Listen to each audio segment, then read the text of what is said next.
There's a silence that can drive a woman mad. Not the peaceful silence of two souls resting beside each other, breathing in sync under the same dark ceiling. No, I'm talking about the silence that shows up like an invisible third person in the room. A hush that steals warmth from the walls. A hush so heavy you can feel it pressing on your chest while you pretend to watch TV, while he pretends to check emails, while both of you pretend that nothing is slipping away. You lie next to him in bed and his body is there, but his energy isn't. And that's the part no one ever warns you about, that a man can still touch you without feeling you, that he can say your name without seeing you, that he can stay night after night in the same bed under the same sheets while parts of him have already moved somewhere else. And your intuition, that sacred compass in your gut, starts ringing like a distant alarm. No messages to catch him in. No lipstick on his collar, no scandal, no screaming fights, just absence. Carl Jung once said, people will do anything, no matter how absurd, to avoid facing their own souls. And sometimes that anything looks like a man sitting across from you at dinner, nodding as you talk, but gone to some place inside himself that you can't reach. It's not paranoia. It's not you being dramatic. It's that your soul is built to feel resonance, and right now there's no echo coming back. Because infidelity rarely starts in the bed. It starts in the eyes that no longer shine when they see you walk in the room. It starts in the way he stops being curious about the details of your day. It starts in the moment his laughter becomes polite instead of real. It starts when he looks at you and you feel as if he's looking through you, past you, toward a door you can't see.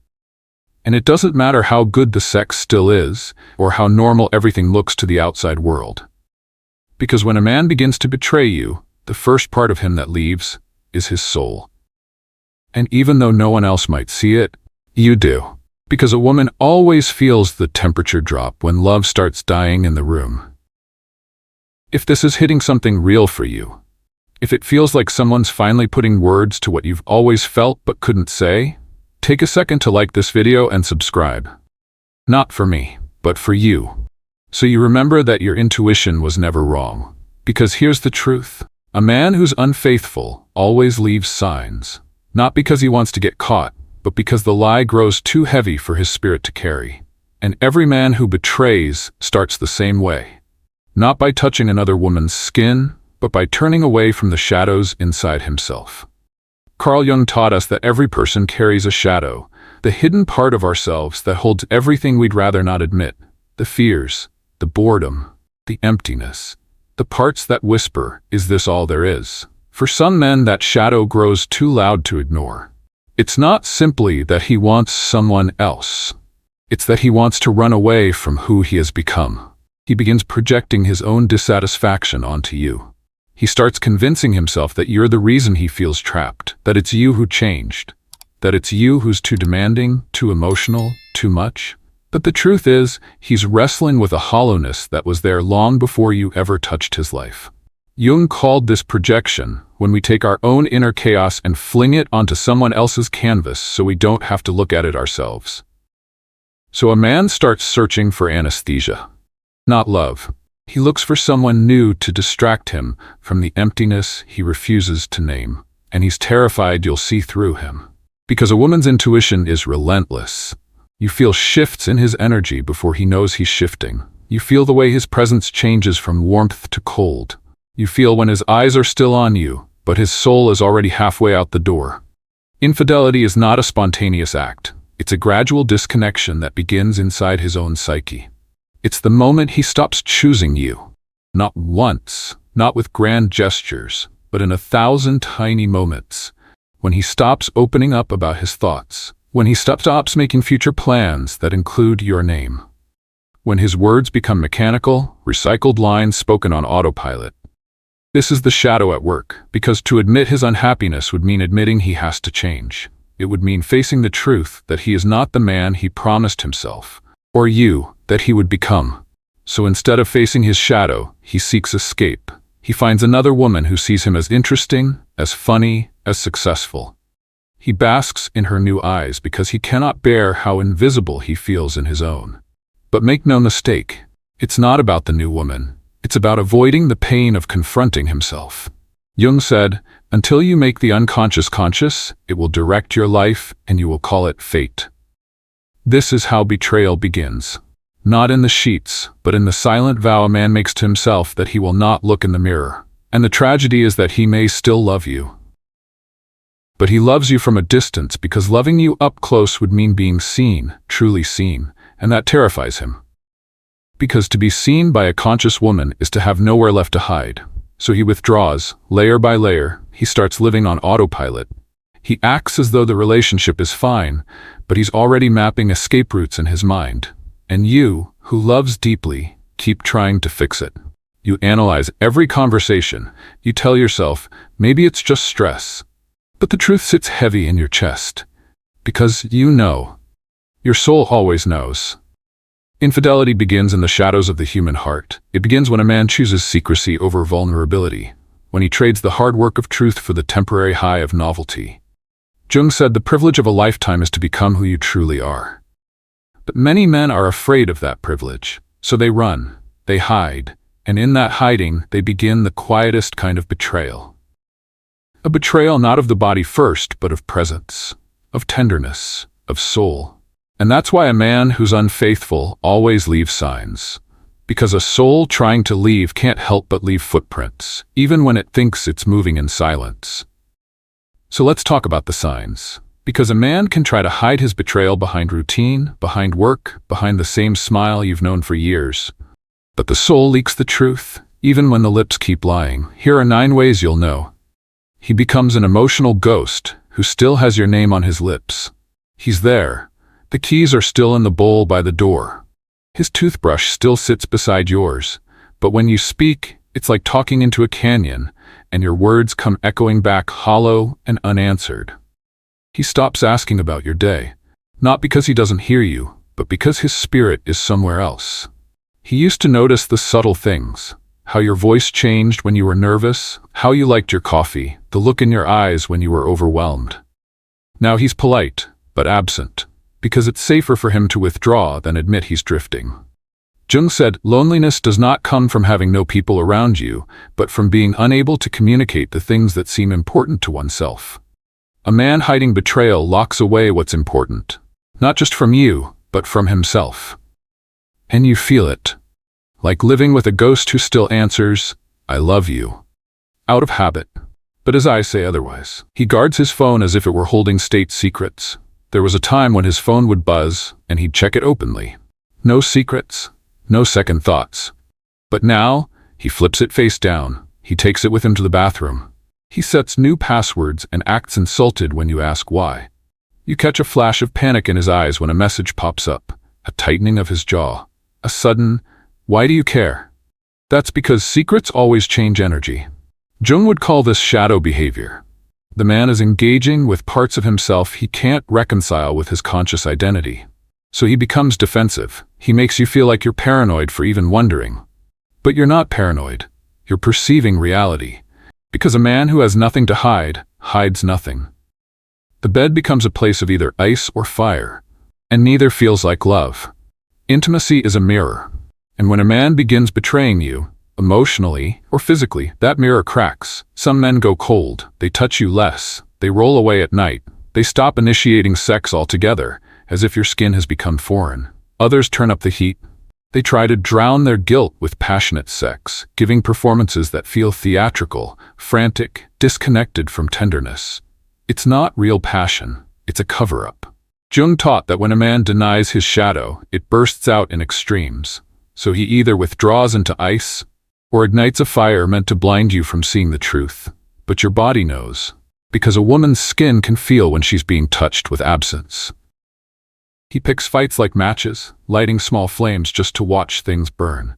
Little things become explosive.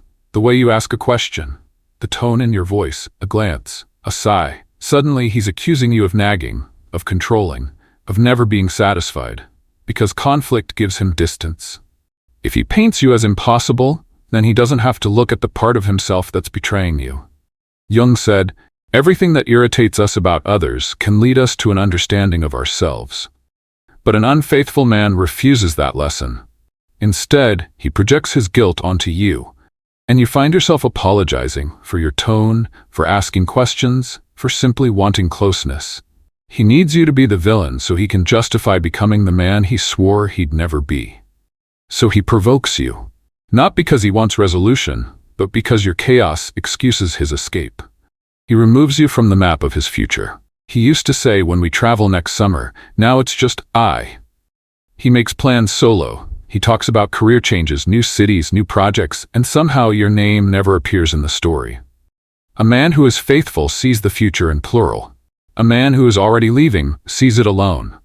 And the worst part is how subtle it can be. The way he changes the subject when you mention kids, or retirement, or moving to a bigger house. The way he acts bored when you talk about dreams you once shared. Because including you in his future would make him accountable.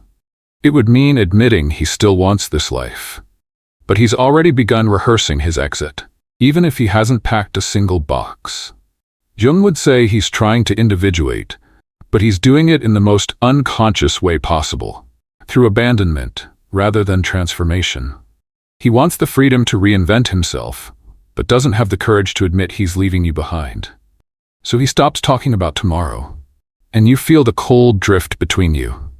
The silence where us used to live. Here's the truth. An unfaithful man doesn't just hide in shadows. He builds entire illusions to keep you from shining your light into the places he doesn't want you to see. He masters the art of gaslighting, turning your intuition into a crime. He'll say, "You're imagining things. Why can't you ever relax? You're the one ruining everything." Each word is a twist of the knife, because he needs you to doubt yourself more than he needs you to love him. Jung spoke of the shadow as the part of ourselves we deny, repress, or disown. When a man is cheating, or thinking of cheating, he cannot allow himself to see the damage he's causing, so he needs you to wear the blame. He'll mock your feelings, roll his eyes, turn gentle questions into accusations. Not because you're wrong, but because you're right. Gaslighting is emotional anesthesia for him, and emotional poison for you. You start questioning your own reality. You shrink your voice, you stop asking questions, and that's exactly how he keeps the betrayal hidden. By making you afraid to look for it. He transforms affection into performance. Once, he touched you with presence. Now, it's as if he's reading a script written by memory. The kisses come at predictable times. The hugs feel stiff, as though he's fulfilling an obligation. When he says, "I love you," the words fall flat, lacking the spark of sincerity. Because love, real love, vibrates. You feel it in the energy between bodies, in the way a man's eyes soften when he sees you walk into the room. But an unfaithful man wears love like a costume. He's hoping that if he repeats the lines often enough, you'll believe the story and ignore the emptiness behind his eyes. Jung said, "You are what you do, not what you say you'll do." His gestures might look the same, but the soul has left the building. And your body knows. Your skin knows when touch is mechanical. Your heart knows when the words are just echoes. He grows restless in stillness like a man sitting on hot coals. He's suddenly too busy all the time. Late nights at work, new hobbies, random errands, anything to stay in motion. Because stillness is dangerous. Stillness means quiet moments where he might have to look you in the eyes and see the truth reflected back. Jung taught that the shadow fears consciousness, because in silence, there are no distractions from the truth.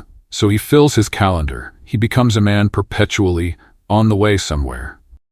But the real place he's headed is away from the intimacy he can no longer bear. It's a subtle disappearance.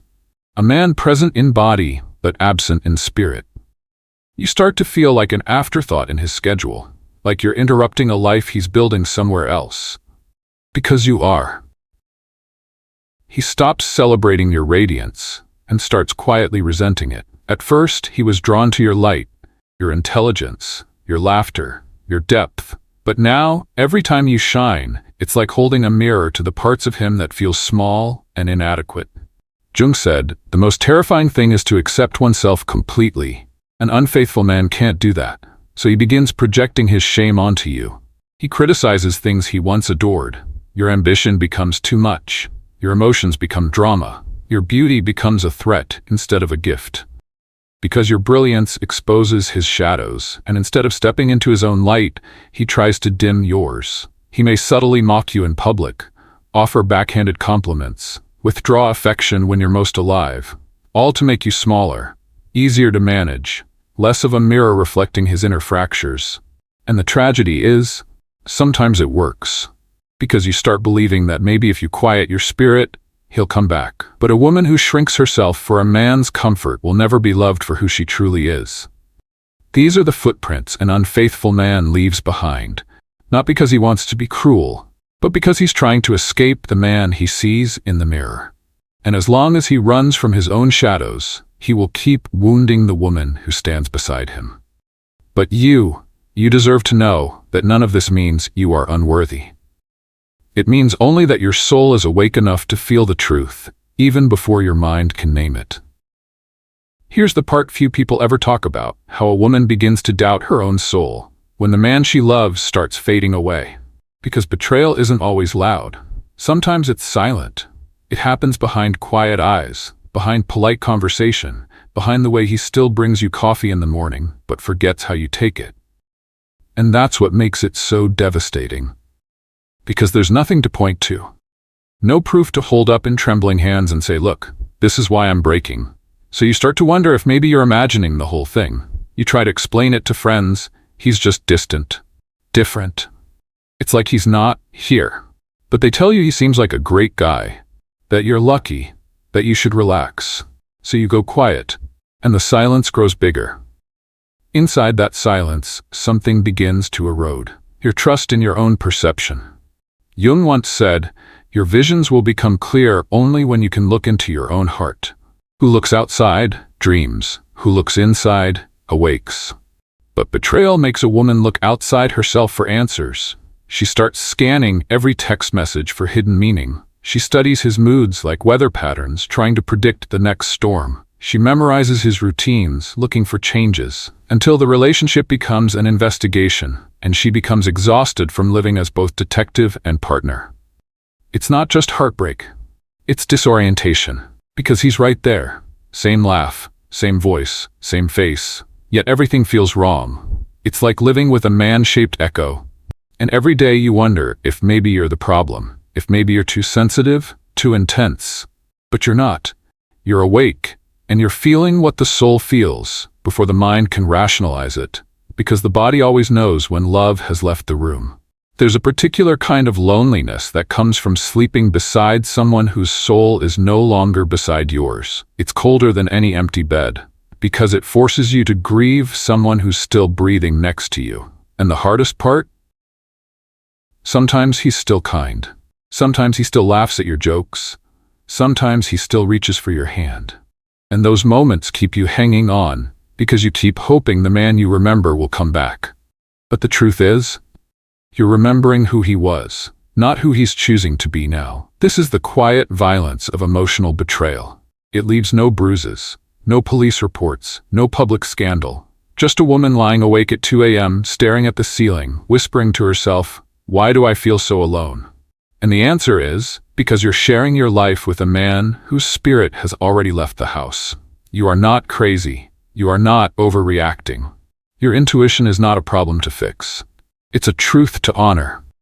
Because there's a difference between anxiety and knowing. And what you're feeling is knowing. The wound of betrayal isn't merely that he touched another woman or that he might. It's that he stopped touching you with his soul.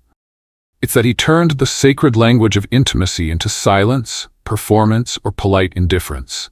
It's that he let the bond you built become just another routine. And that's why it hurts so much. Because the absence of presence feels like death. But hear me now, because this is the part that matters most. There will come a night when you're lying awake beside him, staring at the darkness, and you'll realize you're not afraid of losing him anymore. You're afraid of losing yourself. Because loving someone who has already left you in spirit is a slow kind of self-abandonment. And though you've tried everything, talking, forgiving, waiting, you've begun to see the truth written in his silences. You can't resurrect a man's presence if he's decided to live behind locked doors.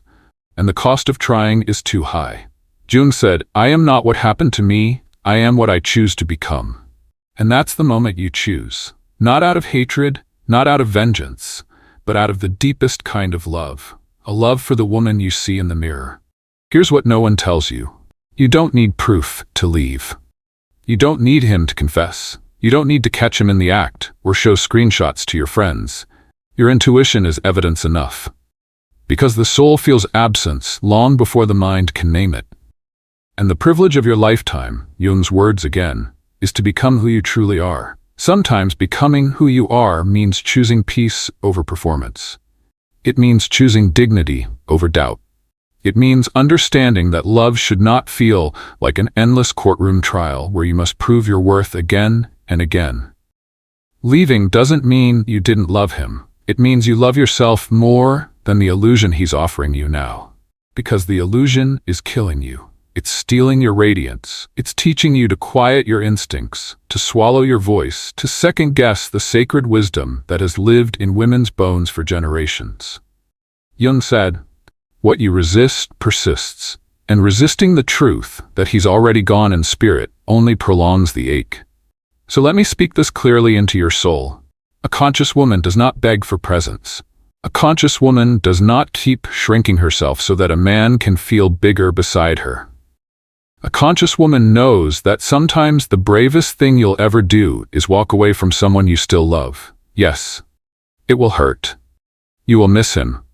You'll miss the version of him who once held you close, who once laughed with you in the kitchen, who once reached for your hand like you were the only woman in the universe. But that man is no longer standing in front of you. And the woman you are becoming deserves to be met, seen, chosen. Every day, with clear eyes and an open heart. Letting go isn't the same as giving up. Letting go is survival. It's honoring the voice inside you that whispers, "I cannot stay where my soul is starving." It's refusing to spend another year living with a man-shaped ghost. It's knowing you were born to feel love vibrating in every cell of your body, not to settle for polite gestures and mechanical "I love yous." You are allowed to grieve him. Cry for the woman you were when you still believed he was yours. Cry for the laughter that faded. Cry for the way you silenced yourself, hoping he'd come back. But after the tears, breathe. And remember, you do not have to become hard to become strong. You do not have to close your heart to protect it. You simply have to promise yourself that you will never again stay where love has left the room. One day, you'll look back at this moment and understand that it was your rebirth. Because from this wound, a different woman is being forged. One who sees with her soul, one who knows she deserves presence, passion, truth, one who would rather walk alone than lie beside someone who is already gone. So if you feel that knot in your stomach, if you feel the temperature dropping in the room, if you hear silence screaming between words, trust yourself. Because you don't need physical proof when your soul has already felt the goodbye. And the woman who listens to her intuition will always find her way back to her own light. If this spoke to you, stay close, subscribe. There's more coming, not advice, but reminders of the woman your soul has always known you to be.